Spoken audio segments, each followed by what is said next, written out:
Hi welcome to our channel. ప్రస్తుతం మనతో పాటు దాము బాలాజీ గారు సీనియర్ జర్నలిస్ట్ ఉన్నారు. వారితో ఒకసారి మాట్లాడదాం. సార్ నమస్కారం సార్. నమస్తే. సార్ మోహన్ బాబు గారే హీరోయిన్ సౌందర్య గారిని చంపించారు అని చెప్పేసి చిట్టిమల్లు అనే ఒక పర్సన్ ఇప్పుడు పోలీస్ స్టేషన్ లో కంప్లైంట్ ఇచ్చారు సార్. ఇది ఇప్పుడు రాష్ట్ర వ్యాప్తంగా కూడా సంచలనంగా మారింది. ఇన్నేళ్ల తర్వాత ఈ కేసు ఇప్పుడు తెరపైకి రావడం ఏంటి? అసలు సౌందర్య గారిని మోహన్ బాబు గారు చంపించడం ఏంటి? ఎవరి చిట్టుమల్లు అనే పర్సన్ ఇప్పుడు ఎందుకు కంప్లైంట్ చేస్తున్నారని చెప్పేసి చర్చించుకుంటున్నారు సార్. అసలు అప్పుడు ఏం జరిగింది? సౌందర్య గారు ఎలా చనిపోయారు? ఆ ప్రమాదం ఏ విధంగా జరిగింది? మీరేం చెప్తారు సార్ దీనికి సంబంధించి? యాక్చువల్గా అది మొన్న పెట్టాడు. నేను కూడా ఇది ఎందుకులే దీని మీద చర్చించడం అనుకున్నా కానీ అది ఇప్పుడు విపరీతంగా వైరల్ అవుతుంది. మోహన్ బాబు ఇంకా స్పందించలేదు.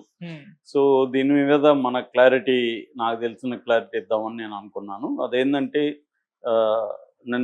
మొన్న 10th ఖమ్మం జిల్లా కలెక్టరేట్లో ఒక వ్యక్తి వచ్చి ఒక కంప్లైంట్ కలెక్టరేట్లో ఇచ్చాడు.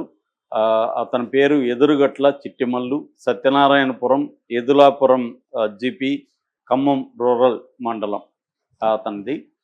అతను ఒక కంప్లైంట్ కలెక్టరేట్లో ఇచ్చారు. కలెక్టర్ కూడా రిసీవ్డ్ ఇన్వర్డ్ సెక్షన్ అని స్టాంప్ కూడా వేశారు దాని మీద. సో అంటే రిసీవ్ చేసుకున్నారు వాళ్ళు. మామూలుగా ఎవరైనా కంప్లైంట్ ఇస్తే రిసీవ్ చేసుకుంటారు కదా, అలాగా రిసీవ్ చేసుకున్నారు.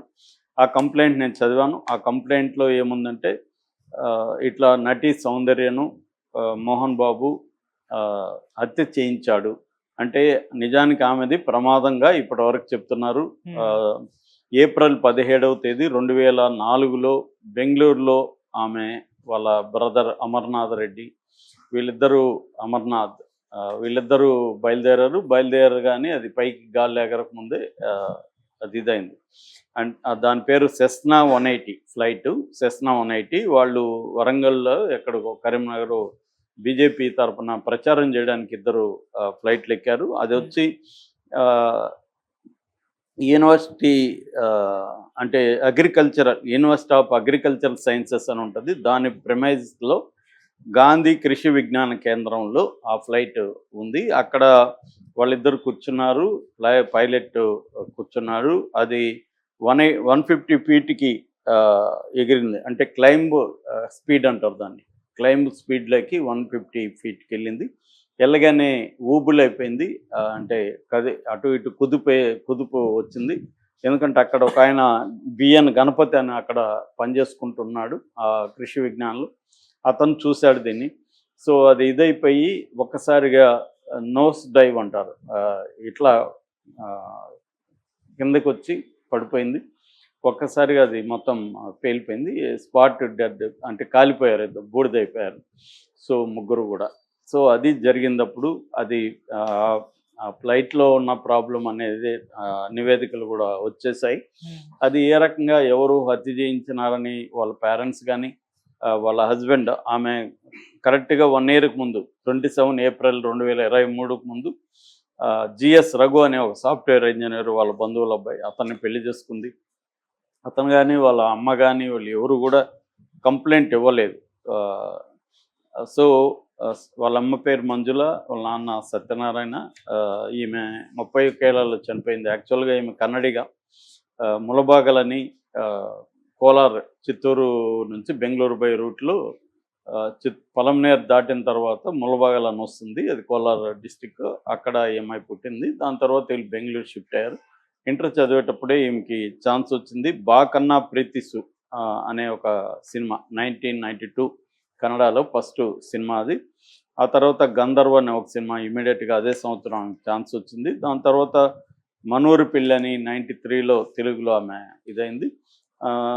దాదాపు ఒక సావిత్రి తర్వాత గొప్ప నటిగా పేరు వచ్చింది ఈమెకే మన తెలుగులో కానీ ఇండియన్ సినిమా. దీంట్లో 3 నంది అవార్డులు, 2 కర్ణాటక స్టేట్ అవార్డులు, 6 ఫిల్మ్ఫేర్ అవార్డులు, 1 నేషనల్ ఫిల్మ్ అవార్డు.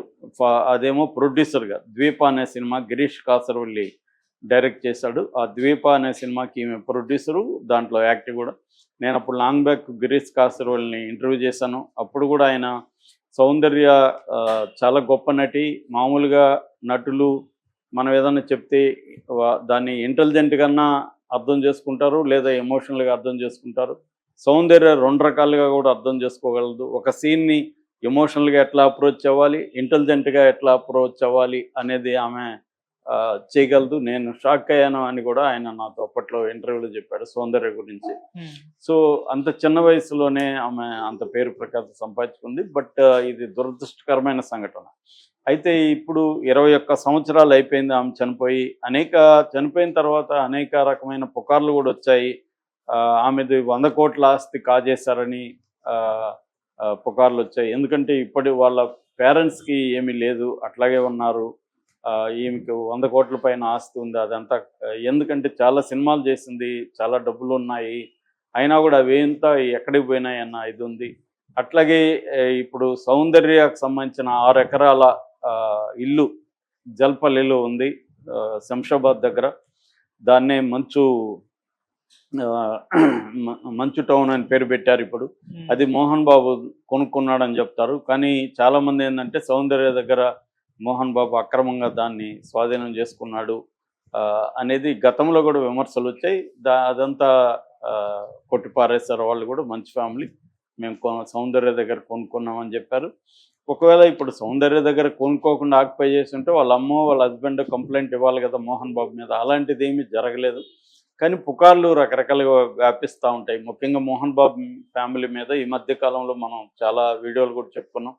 ఒక నెగిటివిటీ అనేది విపరీతంగా వాళ్ళ మీద వ్యాపించింది. అంటే సమాజంలో కూడా మోహన్ బాబు మీద కావచ్చు, ఆ ఫ్యామిలీ మీద కావచ్చు, రకరకాల కారణాల వల్ల ఒక నెగిటివిటీ అనేది ఎక్కువగా ఉంది. సో అంటే వాళ్ళు మాట్లాడే పద్ధతి కావచ్చు, కొన్ని విషయాల్లో మోహన్ బాబు స్పందన ఒక గట్టిగా ఆయన బెదిరించే ధోరణిలో మాట్లాడడం కావచ్చు, వీటి వల్ల చాలామందికి అకారణంగా కూడా వాళ్ళ మీద కోపం ఉంటుంది. అది వాళ్ళ సినిమాలకు కూడా మనకు కనబడుతుంది. వాళ్ళు చేసే సినిమాలన్నీ కూడా, ముఖ్యంగా వాళ్ళు ప్రొడ్యూస్ చేసే సినిమాలు ఏవి కూడా ఆడని పరిస్థితి ఉంది. సో ఇప్పుడేమో కన్నప్ప రాబోతుంది. ఈ టైంలో ఆల్రెడీ వాళ్ళ ఫ్యామిలీలో మంచు మనోజ్కి, మంచు విష్ణు, మోహన్ బాబు వాళ్ళ మధ్య చాలా సివియర్ గొడవలు జరుగుతున్నాయి ఆస్తుల విషయంలో. ఈ నేపథ్యంలో ఈ ఎదురుగట్ల చిట్టిమల్లు అనే వ్యక్తి, ఇతను ఎవరో తెలియదు, ఇతనికి మోహన్ బాబుకి కానీ సౌందర్యకి కానీ ఎటువంటి రిలేషన్షిప్ లేదు. ఇతను వచ్చి సడన్గా ఖమ్మం కలెక్టర్కి అక్కడ పోలీస్ స్టేషన్లో కేసు పెట్టాడు. అదేంటంటే ఈ ప్రమాదానికి కారణం మోహన్ బాబే ప్లాన్ చేసి హత్య చేయించాడు అనేది చెప్పాడు. ఇతని దగ్గర ఏ రకమైన ఆధారాలు కానీ ఆ కంప్లైంట్లో చెప్పలేదు.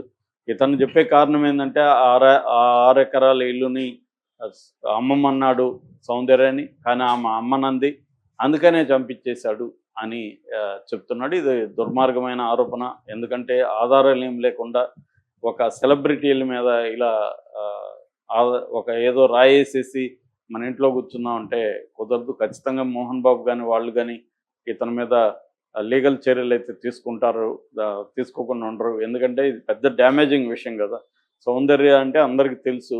అలాంటి ఆమెను 6 ఎకరాల కోసం మోహన్ బాబు చంపించాడంటే ఇది నాకు తెలిసి మోహన్ బాబు అలాంటి పనులు చేసే రకం కాదు. ఆయనకు ఆవేశం ఉంది, కోపం ఉంది, ముక్కుసీటుగా మాట్లాడే నేచర్ ఉంది తప్ప ఎవరినో చంపించాలని, హాని చేయాలని నేను అనుకోవట్లేదు. ఆ మధ్య కూడా నేను అట్లాంటి సిమిలర్ స్టోరీ విన్నాను. వాళ్ళ బాబును అవమానించిన ఒక డైరెక్టర్ని ఏం చేయాలనుకున్నప్పుడు ఒక వ్యక్తి ఆఫర్ కూడా ఇచ్చాడు మోహన్ బాబుకి, నాకు వదిలిస్తే నేను చూసుకుంటా అని. అట్లాంటివి ఏమి చేయకనే మోహన్ బాబు చెప్పాడని, అతన్ని దేవుడు శిక్షిస్తాడని చెప్పాడని ఒక కథనం ఉంది.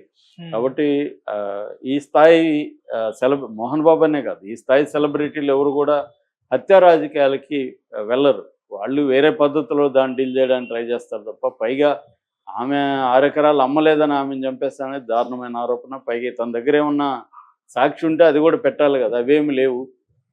సో ఇలాగా కలెక్టర్లకి ఇచ్చేయడం, వాళ్ళు కూడా దాన్ని తీసుకొని రిసీవ్డ్ అని కొట్టడం, ఇదంతా కూడా కరెక్ట్గా లేదు.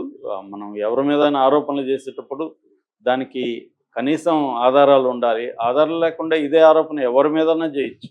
ఇప్పుడు ఆయన కొనకపోతే వాళ్ళ పేరెంట్స్ కానీ లేకపోతే వాళ్ళ హస్బెండ్ కానీ కంప్లైంట్ ఇస్తారు కదా, మోహన్ బాబు ఇలా ఆక్యుపై చేసుకున్నాడని. ఎందుకు భయపడతారు? ఎందుకంటే అది పెద్ద ప్రాపర్టీనే కదా, దాదాపు 100 కోట్ల ప్రాపర్టీ అని ఇప్పుడు చెప్తున్నారు. సో కానీ ఏంటంటే మోహన్ బాబు మీద రకరకాల పుకార్లు ఉన్నాయి. ఇదేమో ఇప్పుడు సంచలనంగా మారింది. ఎందుకంటే సౌందర్య కూడా very popular, already Mohan Babu ఇది కూడా. ఈ కంప్లైంట్ ఇంకోటి కూడా ఇతను రాశాడు, మంచు మనోజ్కి న్యాయం చేయాలని కూడా రాశాడు.